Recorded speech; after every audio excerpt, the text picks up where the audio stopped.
Hello, everyone. Be welcome to another session of our Global Employability Expert Series. My name is Damian de Oliveira. I'm the Internship Coach Associate at Virtual Internship, and I'm really glad to be here today presenting this webinar titled Discover Work Culture in China. But before we jump into it, two reminders. We are recording this session, so later on you can watch it in our YouTube channel. So you're invited to subscribe to our YouTube channel, where you're going to see this recording and previous webinars recordings. And second invitation for you is ask questions. We'll have here two amazing speakers who have a lot of experience about living and working in China. So get the most out of this webinar by asking questions. You can either make use of the Q&A box or the chat. You let me know if you can make use of it. Please confirm it so we can get the most out of this webinar. So what about today's sessions? Year after year, a lot of people, a lot of students are interested in living in China, working for a Chinese company. So in today's sessions, you will have the chance to enhance your understanding of what it's like to live and work in China or to work for a Chinese company. Our speakers, Alison Rose and Stephanie Xu, will share what they discovered and learned about Chinese work culture and how they navigated this difference. Actually, Alison, she's from the States. Now she's based in Porto, in Portugal. And Stephanie, she is from China. She's living in Beijing. She's based in Beijing. So a lot of experience from 2 points of views. Foreigners working and living in China, and Chinese people working with foreigners. Really interesting. So let's meet a little bit about Alison. Alison first traveled to China in 2010 before returning to study and then lived in China in 2012 and 2018 respectively. Her background is in international education and student mobility, and she has been working with virtual internships since 2020, where she serves as the head of the intern experience team. And Stephanie has a great experience working in Chinese companies in education sector, first as a Mandarin teacher and then in the human resource fields. She has been working with virtual internships also since 2020, where she serves as placement match. So without further ado, let's welcome Alison and Stephanie. Hello, ladies, be welcome. Open your mics. Yeah, and if you want to share a little bit more about your experience, this is your moment. We're here to learn from you. So please, Alison, want to start? Okay, great. Well, firstly, thank you for having me. Looking forward to connecting and discussing with everyone our experience living and working in China. As Damien mentioned, my name's Allison. I'm head of intern experience. So many of you are probably familiar with some of my colleagues who work as your intern experience managers here at Virtual Internships. A little bit about myself, as Damien mentioned, I'm originally from the United States. However, I moved to the United Kingdom and was working there for several years before then transitioning and working in China. And as he mentioned, I'm currently based in Portugal. So a little bit all over the place. But most of my experience, I would say, was mostly based in the UK and in China.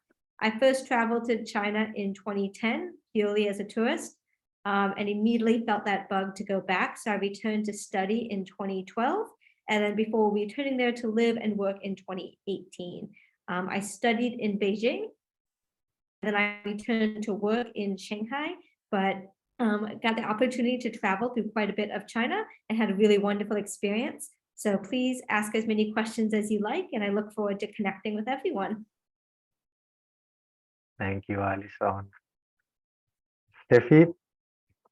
Yeah, hello everyone. I'm Stephanie. I'm Stephanie Xu from China. I raised up in and grew up in China and Beijing. As I mentioned, so I was a Mandarin teacher. That was my first job, and then I worked for human resources industry. So now I'm working in virtual internships as a placement manager. I'm so honored to be here today, and I have a chance to share some ideas about work culture in China. So please don't hesitate to ask questions. If you guys are interested in China or you have a planning to work in China in the future. Thank you. Excellent. Thanks a lot, Stephanie. So let's move into the questions. We have thought about some common questions we might have as people interested in moving into China, work for Chinese. And one of the first questions we thought about is about the language. So our first question is about the language. It's about how important it is to understand or to learn or to speak Chinese. So the question is, are foreigners employees expected to speak at least some Chinese when working for a company, Chinese company, or living in China? I guess I can start with that one then. So from Thanks. my experience, it depends partially on the industry that you're looking to work. And having those language skills is always going to be a benefit. That being said, when I moved to China, I spoke very basic Chinese. I would consider basic Chinese of purely conversational. However, I think having any sort of Chinese base knowledge is really helpful because it also helps in your understanding of maybe either what mistakes they make in English is more understandable when you are aware of the dynamics of the language. But I wouldn't say it's 100% of a requirement. That a lot of employers are looking for someone who can be multinational. Any other language skills you have are also going to be a benefit. But it depends a little bit of what industry you want to go into and what you want your role to be. Some companies are really looking for someone to liaison with their foreign employees and foreign staff, in which case Mandarin maybe or Chinese maybe isn't quite as much of a requirement. It's good to other positions if you're working especially in the community or with more local figures. This is going to be a little bit more important to have Chinese base. So I think having a knowledge of Chinese is really important and is very helpful, but I wouldn't consider this 100% a requirement. Especially if you're willing to start learning once you arrive. Excellent, great, good to know. What is the dialect? Which is the dialect we are recommended to learn to at least speak a little bit of Chinese? Yeah, so that also probably depends a little bit on the region that you're looking to go to. In general, Mandarin Chinese is the most commonly spoken dialect, and that's going to be spoken in most business practices and in most regions of China. But depending on where you're looking to go, it can also be helpful to learn a little bit more about local cultures and dialects. But Mandarin is, I don't have a statistic, but 99% of the time you're going to be speaking Mandarin. That's the one. Okay, great. And Stephanie, you have been teaching Mandarin for a while to foreigners. So how difficult is to learn Mandarin? I don't want to say it's difficult. Yeah. Yes. Yeah, Chinese, I mean, the Mandarin, as Alison mentioned, we welcome, I mean, we encourage all people speak Mandarin. Yeah. So we have like different tones, like Mm, yeah. tricky. Yeah. So, but when you find the interest, I mean, the interest in language, in Mandarin, so you will find like it's pretty easy to learn. Okay. Yeah. So, and here we have a lot of app or even a training school to provide a license for foreigners. Excellent. Excellent. So it's good to know. So we can learn Chinese Mandarin from an app. We need to invest some time in this skill in order to get the most out of our experience working in China. Excellent. Great. We have a question from Adewell, which is about challenges. We're going to talk about later on about the challenges foreign employees face. Let's move on, and we're going to come back to that question later on. So what about work-life balance? There's some information out there about some challenges in terms of work-life balance when working for Chinese companies or in China. There's a concept called 996. Would you like to talk about that? How many hours are expected a foreigner to work when working on site or when working remotely? anything that can help students and participants to understand how is it like. Yeah, maybe I can answer this question first. Yeah, so the working hours in China, normally the working hours are from 9 to 6. So the but the sorry. So so they the We can hear okay. We can hear properly. You were saying from 9 to 6 The- usually. yeah, I mean it's pretty much depends on the industry of the company you are working at normally. Yeah. So but we have one popular working hours policy called 996, which means people go to work at 9 a.m. And to 9 p.m. get off work, and 6 working days per week. But this 996, particularly in internet companies, for example, like famous internet company Huawei, Xiaomi, or Lenovo. Yeah. Like the IT industry. Yeah, the IT industry. Yeah. And is it, but and excuse me, Stephanie, one question regarding this.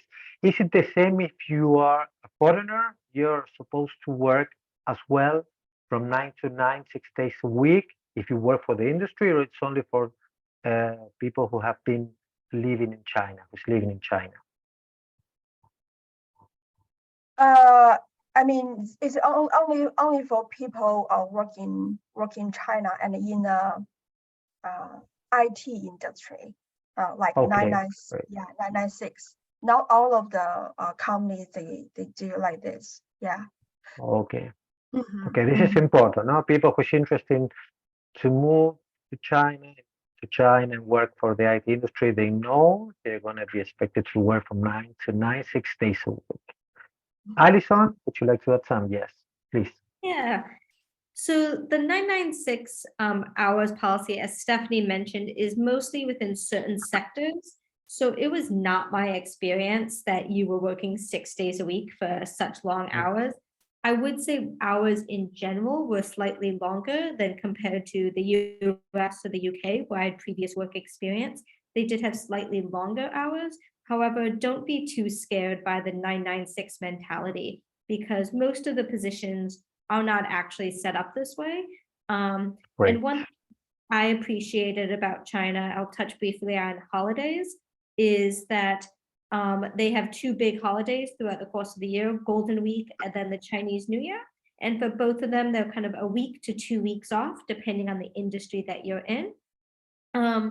And so it had a lot of kind of well broken up time throughout the year that you were able to go out and enjoy that time and still experience China. So yes, working hours are longer and it is very competitive. And they do tend to keep you very busy, but don't be too intimidated by the 996 work mentality.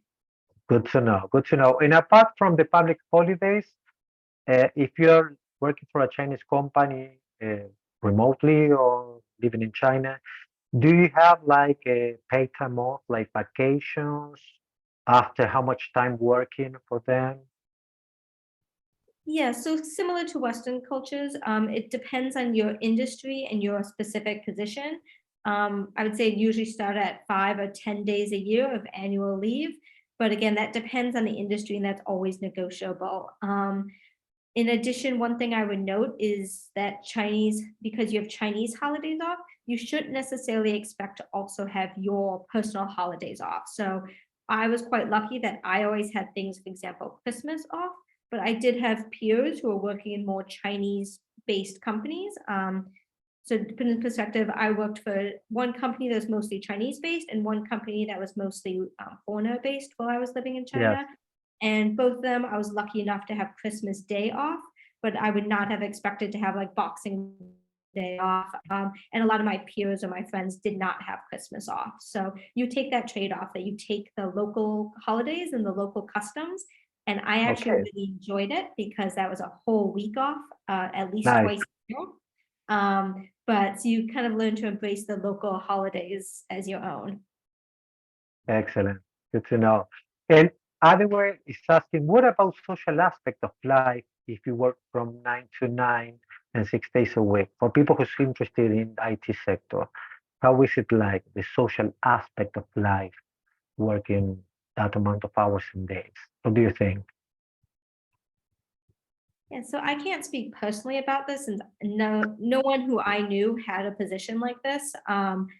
But I would think so. In a lot of Chinese companies, the social time also comes in during the workday. So lunch Okay. happens to be a very community event. I would imagine if you're working such long hours, dinner would be as well. And then your personal socializing time, you're fitting in around those hours. So as with Great. anyone, depends on if you're introvert, extrovert, you fit in your socializing time. But I found Chinese workplaces to be very social, and very collaborative and communicative within the workplace.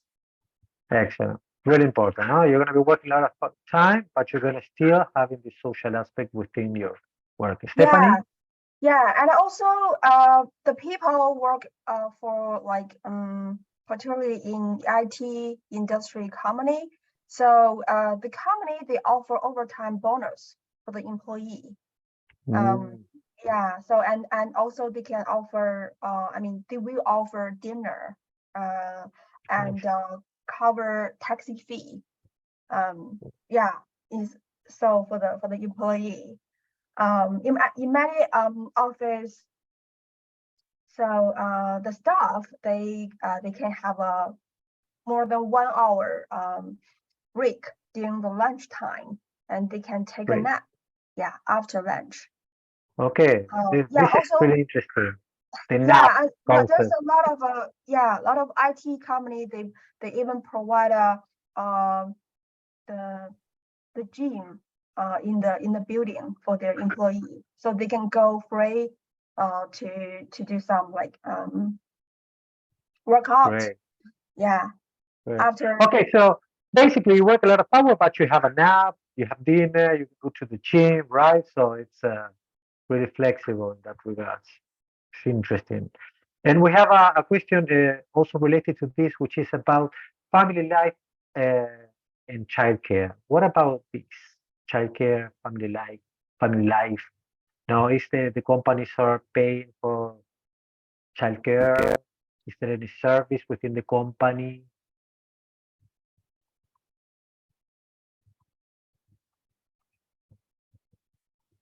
So again, I'm not 100% certain what everyone's experience is like, but it really depends on the company. And I want to emphasize again that this was not typical for most companies, and most companies would Okay, do 9 a.m. till 6 p.m. So this is a rarity of it's only certain industries as well as certain positions within that industry that are doing these kind of hours. I know certain companies have had flexible policies such as in internal daycare systems. But I imagine that if you're working, as we say, so many hours in a week, your family also has to make compromises. But it very much, I think, depends on the position and on your company itself. yeah. This is interesting. There is another question related to this, which is well, not a question but a statement. With 72 hours a week, is it possible to socialize? Is a question. So I understand there is a challenge here for a lot of people, right? How to uh, find this work-life balance. No, but it's interesting to understand, guys. This is for a specific industry, which is IT, and it's one of the challenges that you might need to face if you're going to be working for a Chinese company. But it also has a lot of benefits, or benefits, like they pay for the gym, the nap, the dinner, the commuting service and stuff. So interesting. So let's move on into another topic, which is about business etiquette. Well, what is the must-know business etiquette? For example, punctuality, dress code. When you start working for a company, what you should know about this? What is important for Chinese companies?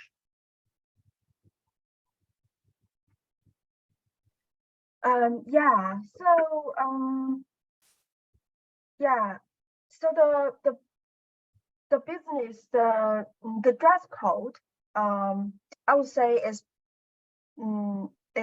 depends on the company. Yeah, so they usually when you get an offer from this company, so the HR they will give you a general introduction about the dress code and some other rules in the office basis. Yeah. Great. So yeah, usually it's business casual that pretty Works. yeah Works well. work. Yeah. Okay. Mhm. What about punctuality? Are Chinese companies really looking forward to be punctual? Because there are some countries where punctuality can be flexible. Okay, you can arrive 5 minutes Yeah. late, 10 minutes late. What about Mhm. China? I would say is in China is quite seriously for this, but in the international company, that will be not that serious. Yeah. Okay. Yeah. So some companies they like maybe in Chinese company they should do the pantry with your finger. Yeah. So every morning and when you walk off as well. Yeah, Mhm. excellent. Now check in and check out. Okay, so it will Yeah, depend check because in, it's check out. interesting. Mhm. It may be a company in China, but it might be an international company. So the work culture will be more maybe Occidental, we can say. They might be more flexible in terms of that, of the dress. Mhm. It will depend on the company. This is really Yeah. important. So, guys, if you're moving to China or working for a Chinese company, you might need to understand what is the best business etiquette in terms of the dress code, punctuality, maybe greetings, and some other stuff. Now you need to investigate in advance to understand. Great. I guess Mhm. we have a question here. Okay, this is interesting. It's are the salaries competitive? Really broad question. I don't know if there is an answer for this, but in general, based in your experience, comparing maybe salaries in China and salaries in some other countries, uh, what about that? What do you think? I think overall the answer is yes. Again, it kind of Right. depends on your background and your talent, but I've found Chinese salaries to be pretty competitive, but also just cost of living. That I was living in both Beijing and Shanghai, which are two major metropolitan cities, and I compare that to the cost of living in London and New York. And the cost of living was significantly lower, but the salaries can be quite competitive. So it Right. depends on where you're living and what industry you're in. There's also a lot of, say, perks that go into different positions. So when you're negotiating your contracts, a lot of positions will include a apartment or a living stipend. So it's not just the salary, it's the other components. As Stephanie mentioned, that some workplaces include a gym within their establishment. They feed you lunch and dinner every day. That there's a lot of other things that go into living in China rather than just the salaries. But salaries by themselves, yes, they would be competitive. There's no such thing quite like Glassdoor or in China to look at competitive salaries, but I think a lot of times they tend to be standardized, so you can usually find a reference point for negotiations. Great. Pretty important. No? It's not only about the salary, it's about the components, but also about the industry and your experience. So Mhm. the more skillful you are, you might get a higher salary, of course. Makes a lot of sense. Okay, let's move into, we have a few more questions.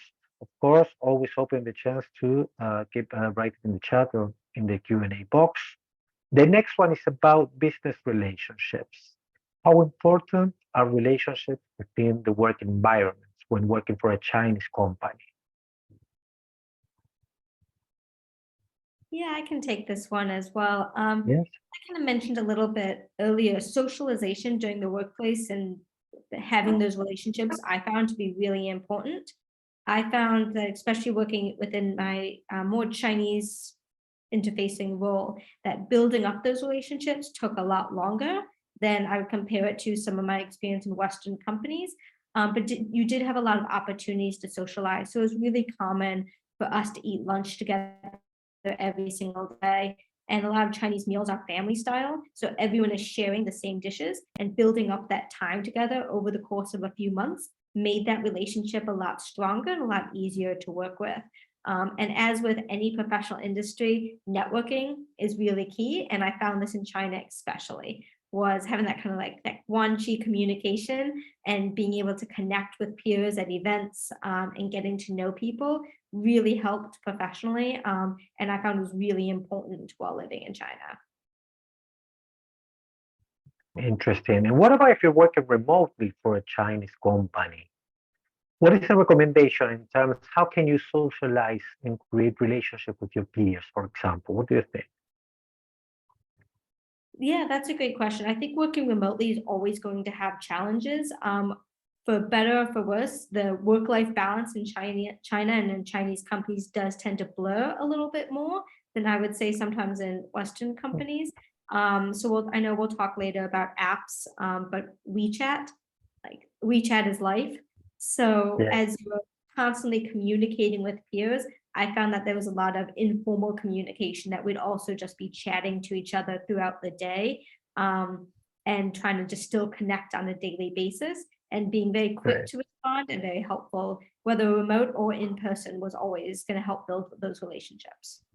Excellent. So it's really important to build relationship with peers when working for a Chinese company. It may take longer, but it's key. Actually, I was told once that for doing businesses as well, relationship is key. First of all, the relationship, then the business, as a concept when working with a Chinese company.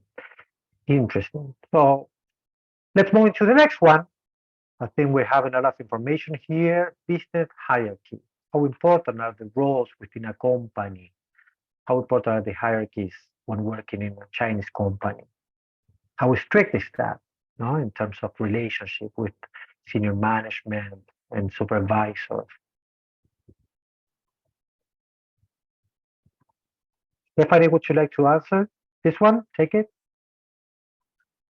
Yeah, maybe I can take this one. What do you think in terms of for a foreigner working in a Chinese company, it could be remotely or on site? What should we know about the importance of the roles, the hierarchy within a company? Is this important? It's not that strict? What do you think? Yeah. So yeah. So the Chinese culture, the work culture it's pretty slightly different from Western. Yeah. So the hierarchy is very important in the work. In China. And I would say the China is a society of rigid hierarchy. Yeah. So in it particularly in the office, in the working environment, so employee will not question or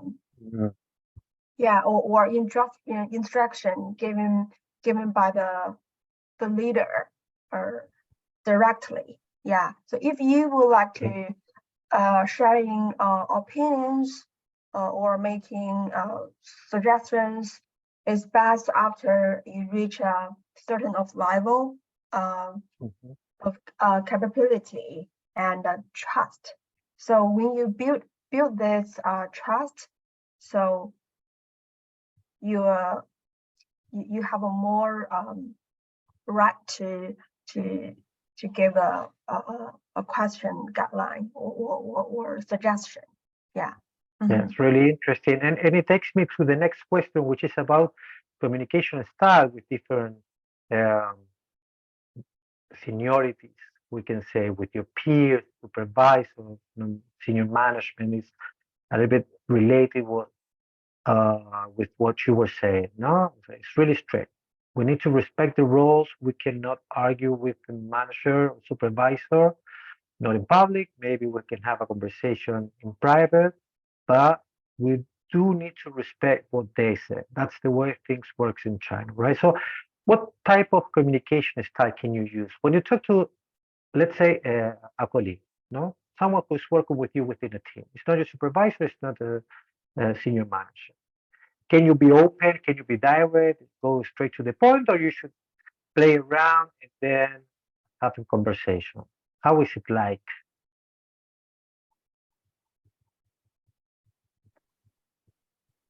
Yeah, I think again, it very much depends on who you're speaking to. As Stephanie mentioned, it can be very hierarchical. I remember the first team meeting I led with my Chinese colleagues' teams. And afterwards, a colleague of mine who had worked abroad came up and told me that was the most American thing they'd ever seen. Since I started the meeting with an agenda that I passed out, and at every point I asked for their feedback, which for me was the circular communication style that I was used to.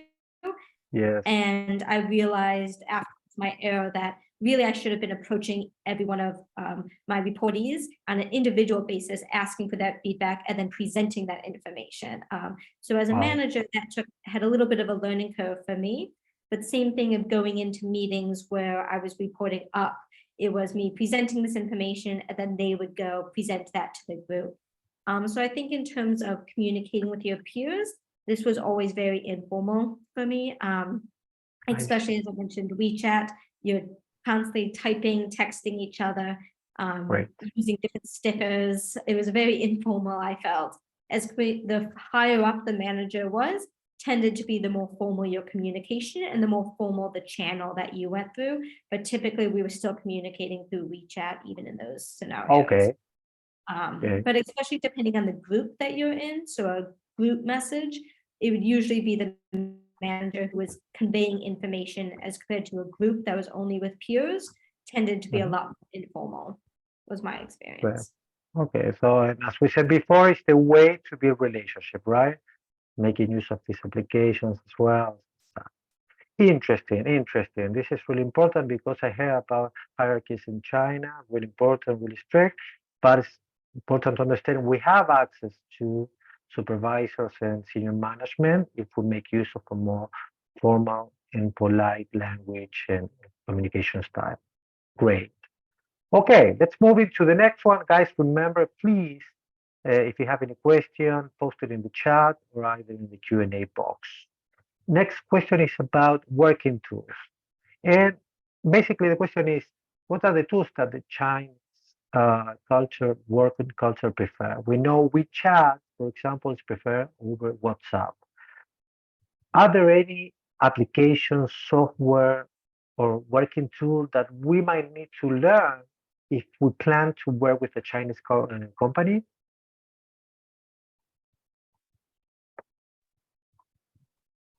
Yeah, so the particular working tools, I would like highly recommend WeChat again. Yeah, so WeChat here in China is super useful. So the app makes a workplace collaboration much quicker and more efficient. Yeah, so if everything in the office can be transferred, booked, and approved on one system. Also, you can use the WeChat Pay for shopping, transportation. Like you can use in the bus, subway, restaurant. So Great. generally, if you have WeChat, you can go anywhere in China. Nice. Wow, good to know. So WeChat is a must. We need to have Yeah, the application yeah. downloaded. Really interesting Indeed. this information about you can use it to pay the bar, restaurant, do some Yeah. shopping. No, it's like a Yeah, electronic and wallet as well. Yeah, and there's another app for older taxi called Didi. Yeah, it's actually similar to Uber. Yes. Yeah, Didi. so it's an app you can download. There's have an English version. So it's super fast to order a taxi and use this app in Beijing. I mean, in China. Mhm. Great. And what about social media? Now, in order to build relationship with peers, what is the most used, the recommended one? Social media, I would say now, in Chinese it's Douyin. Which one? Do you know Douyin? Do you know? I think Want to there's write it down in the chat? Yeah, I think there's English name. Oh yeah, right. TikTok. Thank Yeah. you. Thank you, Mark. Great. Excellent. Yeah. So also there's one Redbook. Redbook as well. Nice. Yeah. So those two as like These are the most main ones. Yeah. Mm-hmm. Great. So if you know that you TikTok is more famous, more popular.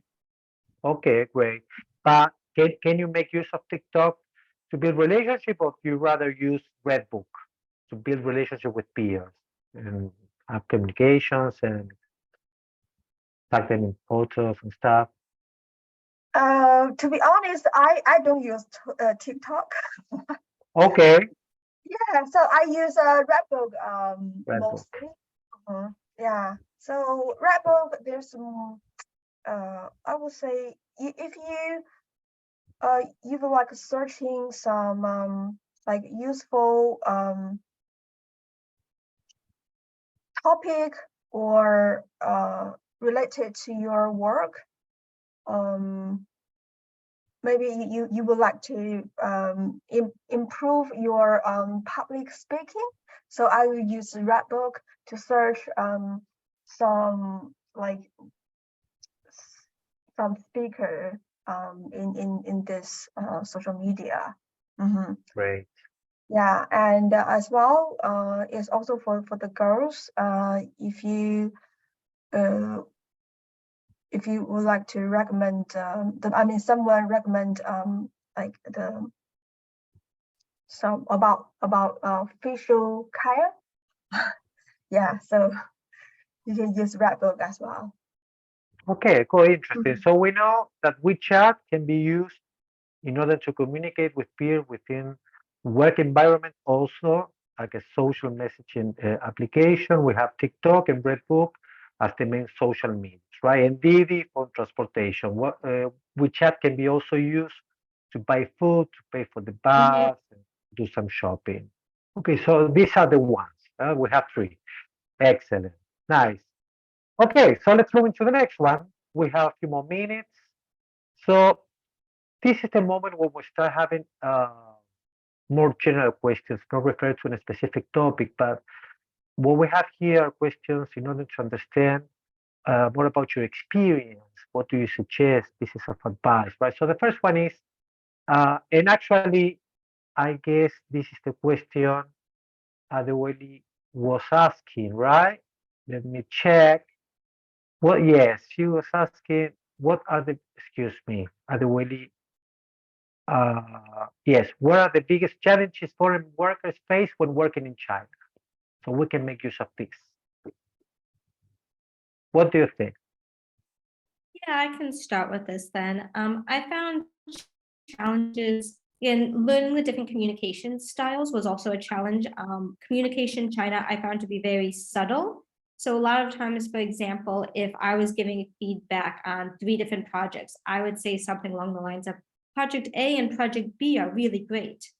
And what that really meant is that Project C, I really messed up on. So learning some of that subtle communication took me a little bit of time and not to be quite as direct with my communication as I previously had been in workplaces. And I also would include in this that living and working in Shanghai was a very multinational city. So I wasn't just working with Chinese peers, but I was working with peers from, I think at one point I had an office with 11 nationalities represented. Yeah, everywhere. Everywhere. So it wasn't just learning to communicate with my Chinese peers, but learning to communicate with or with foreigners from all over the world and kind of bring together our workplace styles and communication. So that's Okay. definitely a challenge, especially in the beginning. Otherwise, in terms of just living, obviously language is a challenge. There's no really getting around that.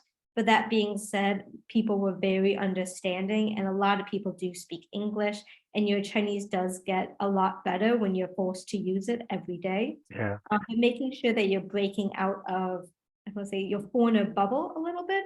It's really Yeah. easy to get stuck in of just communicating and just having friends with people who come from a similar background. Yeah. And I found my most rewarding experiences was when I was able to break out of that bubble and connect more with my Chinese peers and really integrate into the community was more challenging, but also way more rewarding. Okay, great. So this is important. Communication can be challenging at the beginning, and also the language. In order to face this challenge, you might need to get used to make use of it, right? So force yourself to use it, get out from this foreign bubble, and make relationship with the local people and speak it. And what about you, Stephanie? What do you think foreigners face like a challenge? What do you see when you work with foreigners? What's the challenge that you can see they're facing? Can be the same or other, of course. Yeah, I think like the city, if you work in a big city like Beijing, Shanghai, Guangzhou, Shenzhen, so there's a lot of foreigners in the city. So you wouldn't feel like, oh, I'm a foreigner and working here, and I don't speak Mandarin. So yeah. Also, yeah, to be honest, the Chinese people are they're very warm heart. So they're willing to help the people from like overseas or from the other city in China. Yeah. So also the Chinese employee, they are pretty nice to work with. Like if you some companies, even when you decided to work for the company, they even can find a house for you before you Nice.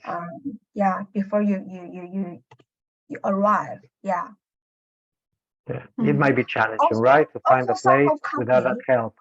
yeah, Mhm. also some company they provide a house allowance for foreigner employee.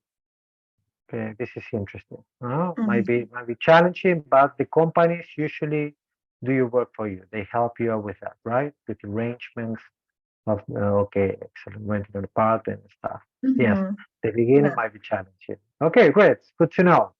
And what about, is there anything that you would have liked to know beforehand that could have helped you prepare better? That piece of advice that you would like to have received before you travel or you start working for a Chinese company? What can we say about that? Yeah, so I mean, there's a lot of things that was really amazing with working in China and with Chinese companies. Firstly, I think a lot of people get intimidated by taking this jump, but I don't think you need to. I found actually, granted, I'd been to China before, but it was easier than I expected. And again, there's a lot of foreigners living and working in China. So there's a lot of support system that's built up. As Stephanie mentioned, these are really international cities and they're giant cities. So there's a lot of support systems that are built up. So don't be too intimidated by trying to take that plunge. I'll say yes, the language is just as hard as I thought it would be. So that's a little Yeah, intimidating, but it does make it worthwhile in the end. Otherwise, in terms of would have liked to know, I think I really appreciated how safe working in China was, and I felt very secure there. But personal safety was really important and a really nice factor of working in China. as well Okay. as Stephanie mentioned, the people were just very friendly. And the final thing I'll add is the food. I think I went into China not knowing anything about actual Chinese food. Western Chinese food does not, and actual Chinese Yeah. food is so much better and so much more diverse that that was something I was worried about, and I did not need to be worried about that. Okay, cool. Interesting. Yes, might be challenging at the beginning, right? To understand the different dishes, but once there, yeah, you can enjoy it, Yeah. of course. Yeah, Chinese people love. I mean, social life is. I mean, the you the having lunch or dinner with your colleagues is one of like most of the most popular way to have to social. Yeah. Cool. So yeah. So in the dinner or lunch with your colleagues, so you also can build a relationships.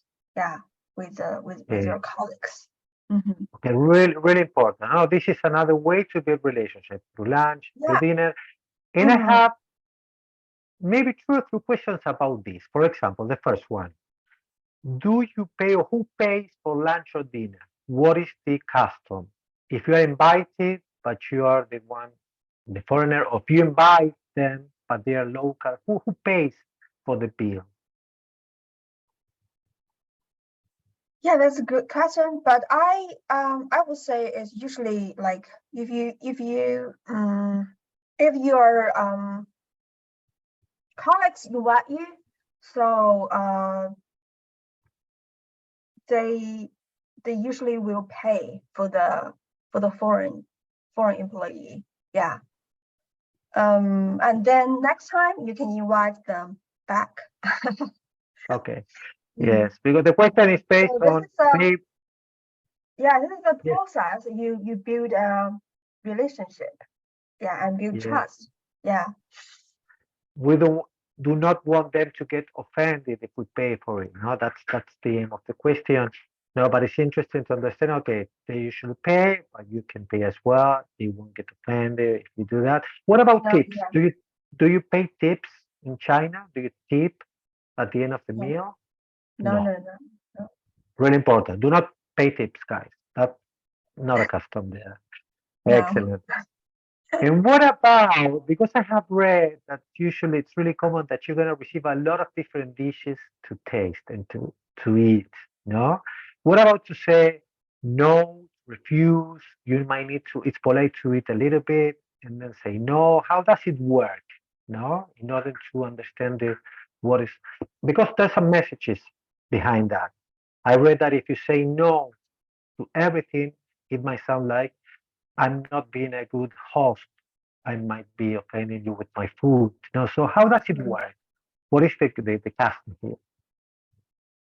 Yeah, I think usually yeah if you your colleagues invite you invite dinner or lunch together, so they will ask you first. So maybe you don't like a spicy food, so they will Mhm. ask you first. You Great. any yeah? Do you have any allergy or any other They last. yeah? Great. Mm, right. Yeah, really important. Yes. Yeah. Okay, great. Alison, you wanted to add something? Yeah, I Please. was gonna add that this was just my experience, so Stephanie can correct me if I'm Of course, mistaken on of this, course. but I found that you should always leave a little bit of food on your plate or in your bowl. And if Okay. you clear your plate, that sometimes signifies that you're still hungry and then they want to feed you more. So Okay. I was, especially in the beginning, like forcing myself to eat absolutely everything. And then they kept filling up my plate. And really, I Okay. needed to leave a little bit of food in there to signify, no, I'm done.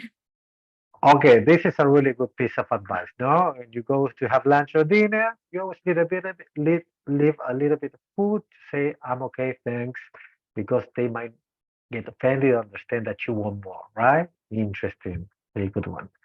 Okay, and I think this is the last one, this round, which is what piece of advice would you share with anyone thinking of living, staying, of working in China?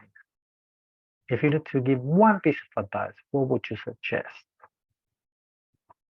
I would suggest think about what you're looking for out of the experience, that China is really diverse and depending on where you're looking to move to, influences the type of experience that you want. For example, if you don't like big cities back where you're living right now, recognize that moving to Shanghai or Beijing, where it's really crowded, might not be the best spot for you.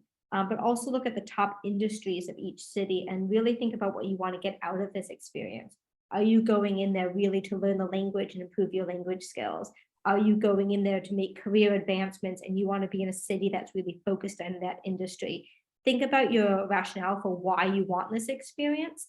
And from there, will help you narrow down what's important to you about your experience and where to focus your search and focus your outreach. Great, great. Thanks a lot for that. Stephanie, what would you recommend or suggest? One piece of advice for people who would like to move to China to work, study, to live there? Mm-hmm. Yeah, as Alison mentioned, it's pretty much depends on what you're looking for. Maybe like for example, if you are planning study in China, I mean, I feel that before 2008, the Olympic Games in Beijing, so there's a lot of foreigners, foreign students.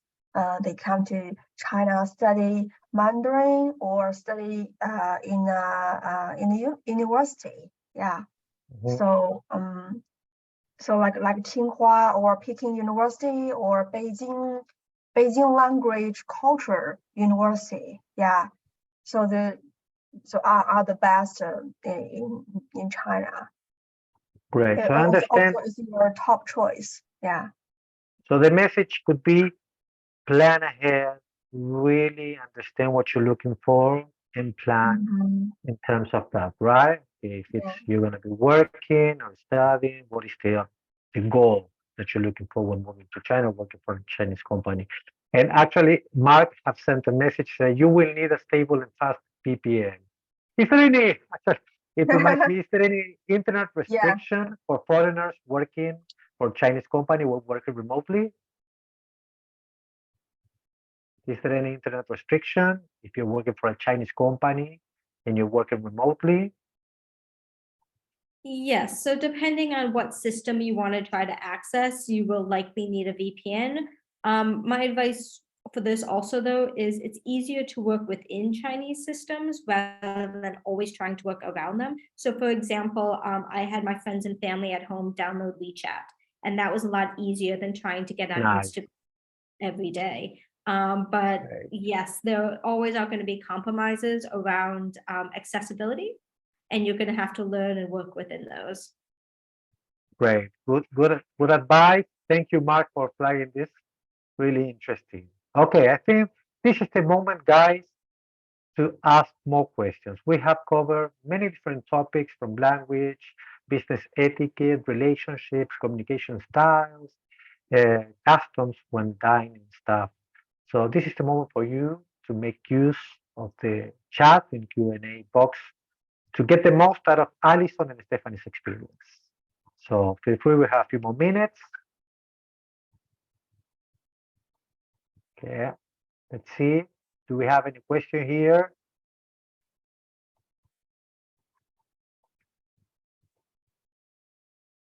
Okay, so far so good, no questions. I think we have covered a lot of information throughout this webinar. Is there anything, Alison or Stephanie, that you would like to add? Something that you understand? It's important also, guys, to know about this before we say goodbye. I think the final thing I would add is how quickly things change in China, and how you always need to be up to date, either with latest policies, Right. but also just living there, be prepared to be even more flexible, and kind of on the ball than you would otherwise. That I was amazed. I think I saw a question earlier about public transport. I'll use, for example, when I first went to China in 2010, I think Shanghai had 10 metro lines. And now it had like 19 when I went back just 8 years later. So, Great. we try to build a metro line through most US or UK cities, let alone 9 of them. That takes more than a few years. So things move very quickly in China, both construction, policies, visa information, immigration information. So you need to stay on top of and be aware of these things. Great. Good tip of advice as well. Excellent. And we have people saying thank you for the presentation, for the information. So I would like to also thank you, Alison and Stephanie, for your time, for being here, sharing your experience and your knowledge, supporting these students and participants who might be thinking about living or working for a Chinese company. So thanks again. Before we say goodbye, I will share with you, let me quickly look for the LinkedIn, Alison's and Stephanie's LinkedIn, so you can get in contact with them and keep in touch. Here they go. Yes. And I will also copy paste our YouTube channel so you can watch later on the recording and you can share with some colleagues interested in living and working for Chinese company. Here is it. Okay. So there you have the information. So last but not least, guys, remember throughout your internship or experience program, you have 2 coaching calls. You will receive emails in order to book your coaching call. Get the most out of the program by having this call with coaches in order to reflect about your experience and to reflect about your next career steps. Thank you for joining. Thank you once again, Alison, Stephanie, British Council, CRC Asia, and British and Virtual Internships for this webinar. And see you soon in 2 weeks or 3 weeks, most probably. Have a nice rest of the week. Have fun. Take care. Bye, Yeah, ladies. Thanks bye. again. Bye-bye. Bye, guys. Have fun. Enjoy the rest of the week. Thank you, Grace. Bye-bye.